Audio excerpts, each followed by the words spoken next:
तो आज हम देखने वाले हैं वृंद के दोहे। कविता पांचवी है और इस पांचवी कविता में दो भाग है, अ और आ। अ मैडम ने ले ली है गुरुबानी कविता और आज हम आ, यह वृंद के दोहे, ये कविता आज हम देखने वाले हैं। तो हम देखते हैं वृंद के दोहे। इसके कवि है वृंद, कवि वृंद। कवि का परिचय है कि माना जाता है कि कवि वृंद जी का जन्म 1643 को मथुरा में हुआ।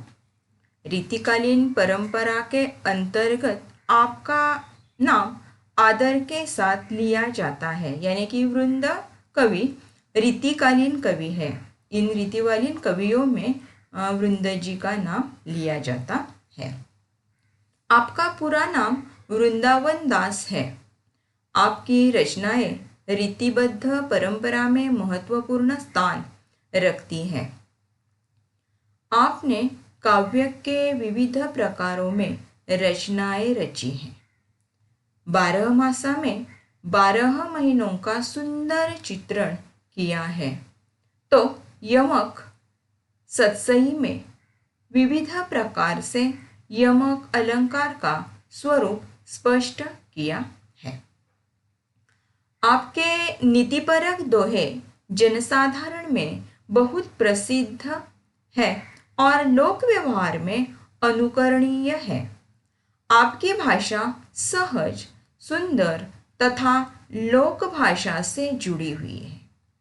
आपकी भाषा में ब्रज तथा अवधी भाषा के शब्दों की बहुलता देखी जाती है। बहुलता यानी कि बहुलता, बहुत अधिक ब्रज और अवधी शब्दों का प्रयोग वृंद जी के कविता में किए जाते हैं। आपके द्वारा दिए गए दृष्टांत, दृष्टांत यानी कि उदाहरण, आपके द्वारा दिए गए दृष्टांत उदाहरण आपकी भाषा के साथ साथ भाव और कथ्य को प्रभावोत्पादक बना देते हैं। आपका निधन 1723 में हुआ है। वृंद जी का जन्म 1643 को और निधन 1723 में हुआ है। उनकी कृतियां क्या है? वृंद सतसई समेत शिखर छंद, भाव पंचशिका, पवन पचिशी, हितोपदेश संधि, यमक सतसई, वचनिका, सत्य स्वरूप आदि उनकी प्रमुख कृतियां हैं। रीतिकालीन काव्य परंपरा में दोहा छंद का आपका विशिष्ट स्थान है। दोहा छंद कई कवियों का प्रिय छंद रहा है।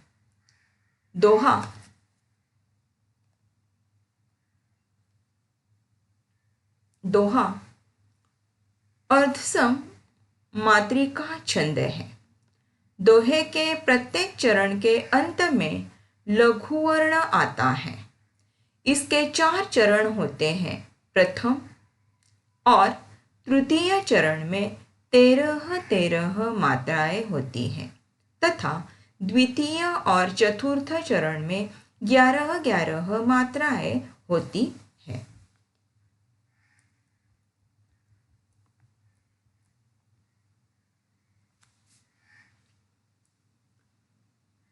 प्रस्तुत दोहे में कवि वृंद ने कई नीतिपरक बातों को सीख दी है। विद्यारूपी धन की विशेषता यह होती है कि वह खर्च करने पर बढ़ता जाता है। आंखें मन की सच झूठ बातें बता देती हैं। जितनी चादर हो मनुष्य को उतने ही पांव फैलाने चाहिए। व्यवहार में कपट को स्थान नहीं देना चाहिए। बिना गुणों के मनुष्य को बड़प्पन नहीं मिलता। दुष्ट व्यक्ति से उलझने पर कीचड़ हम पर ही उड़ता है। संसार में सद्गुणों के कारण ही व्यक्ति को आदर प्राप्त होता है। कवि वृंद के दोहे पाठकों को व्यावहारिक अनुभवों से परिचित कराते हैं, जीवन का सच्चा मार्ग दिखाते हैं। यानी कि कवि वृंद जी ने इन दोहों के माध्यम से आपको कुछ नीतिपरक ज्ञान देने का प्रयास किया है। उनकी भाषा सरल है, बहुत ही सुलभ है, लेकिन उनके दोहों में अवधी और ब्रज दो भाषाओं के शब्द हमेशा होते हैं, आ जाते हैं। इन दोहों के माध्यम से कवि वृंद जी हमें विविध उदाहरण देकर हमें ज्ञान प्रदान करने की शक्ति देते हैं। कोई भी व्यापार हो वह हमेशा नेकी से करना चाहिए। कोई भी व्यक्ति हो हमेशा उसे नीति के आधार पर ही समाज में रहना चाहिए, व्यवहार करना चाहिए, आदि कुछ बातें कि जो नीतिपरक है, ज्ञान की है, यह बातें वृंद जी हमें इस कविता के माध्यम से सिखाना चाहते हैं और इस तरह वे हमें हमारे सामाजिक जीवन में जो ज्ञान महत्वपूर्ण है, ऐसा ज्ञान इस दोहे के माध्यम से देना चाहते हैं। तो हम देखते हैं।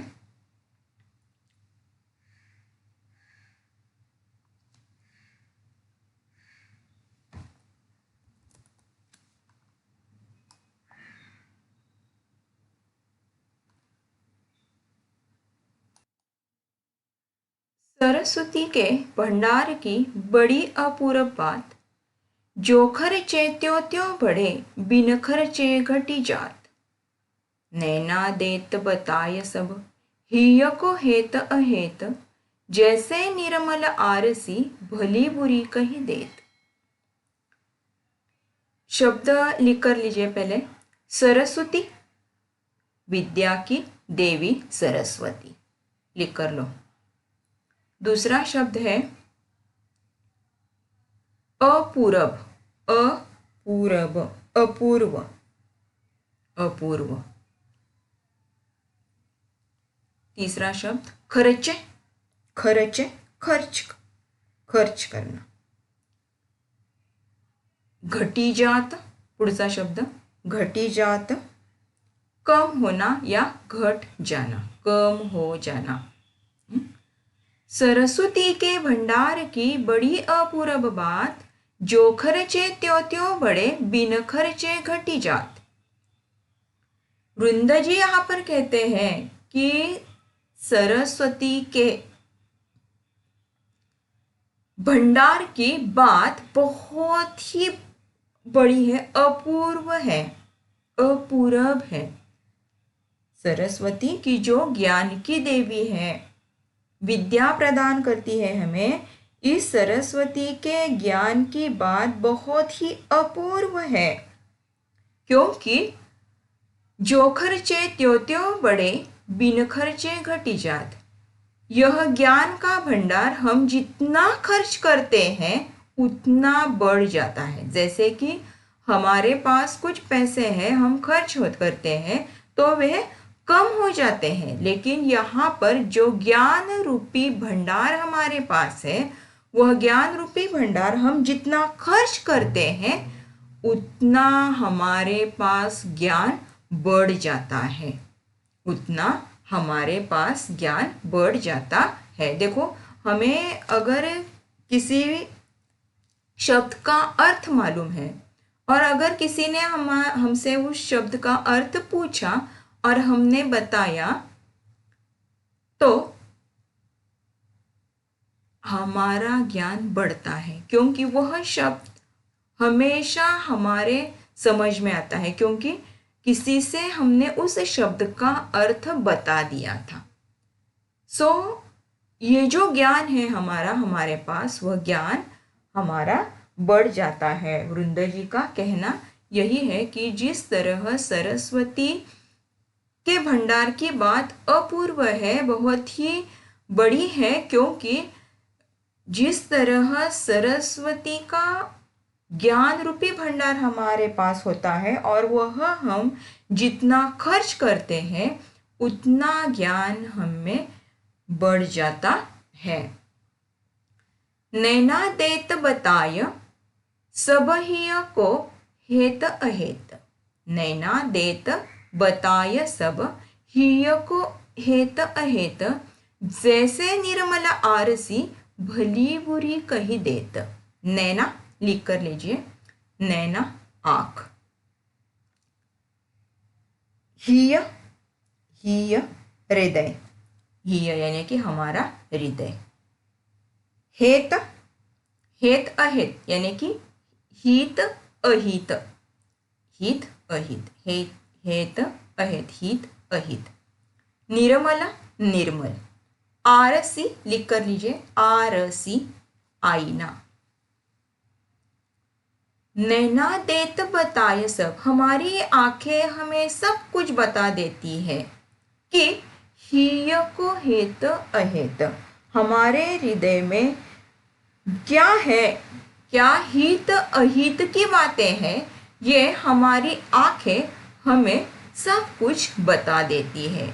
जैसे जिस तरह निर्मल आरसी भली बुरी कही देता, जिस तरह जो आईना होता है वह निर्मल है, क्योंकि आईना जो भी कुछ है वह जैसा का तैसा हमें दिखा देता है। आईने में जब हम कुछ देखते हैं वह कोई झूठ नहीं होता, सच्चा रूप होता है, सच्चाई होती है। इसी प्रकार जो भी कुछ भली बुरी बात है वह आईने में स्वच्छ निर्मल दिखाई देती है। बिल्कुल उसी तरह आईने जैसा काम हमारे नैना करते हैं और हमारे हृदय में क्या बात है सब कुछ हमें बता देते हैं।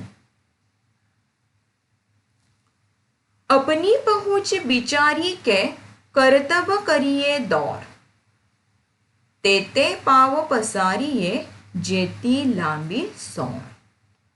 शब्द लिख कर लीजिए पहले, पहुंच, पहुंच यानी कि क्षमता,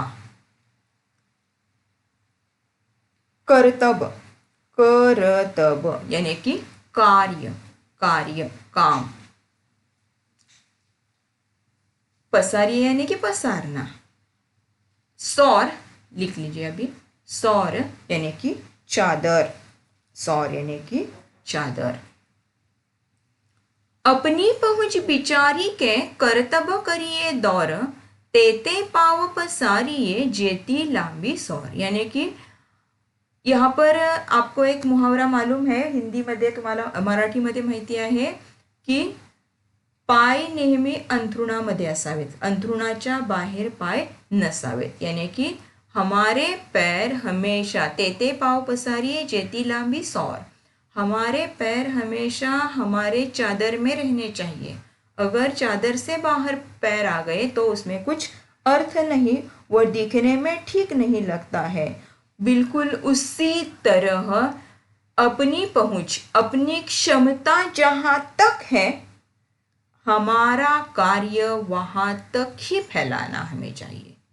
हमारी क्षमता, हमारी पहुंच जितनी है उतने तक ही हमें अपना कार्य करना चाहिए, उससे अधिक कार्य हमें नहीं करना। बिल्कुल उसी तरह जितनी बड़ी चादर है वहाँ तक ही हमें पैर रखने चाहिए।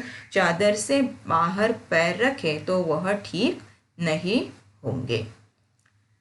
फेर न हवे है कपट सो जो कीजे व्यापार, जैसे हांडी काठ की चढ़ी न दूजी बार। यहाँ पर फिर यानी कि दोबारा, फिर यानी कि दोबारा, कपट यानी कि कपट, धोखा, धोखेबाजी, व्यापार यानी कि व्यापार। काठ की हंडी यानी कि लकड़ी, काठ की हंडी यानी कि लकड़ी। फेर न हवे है कपट सो जो कीजिए व्यापार। अगर आप कोई व्यापार करते हो तो आपके व्यापार में हमेशा सच्चाई होनी चाहिए। कभी भी अपने व्यापार में कोई कपट आपको करना नहीं चाहिए।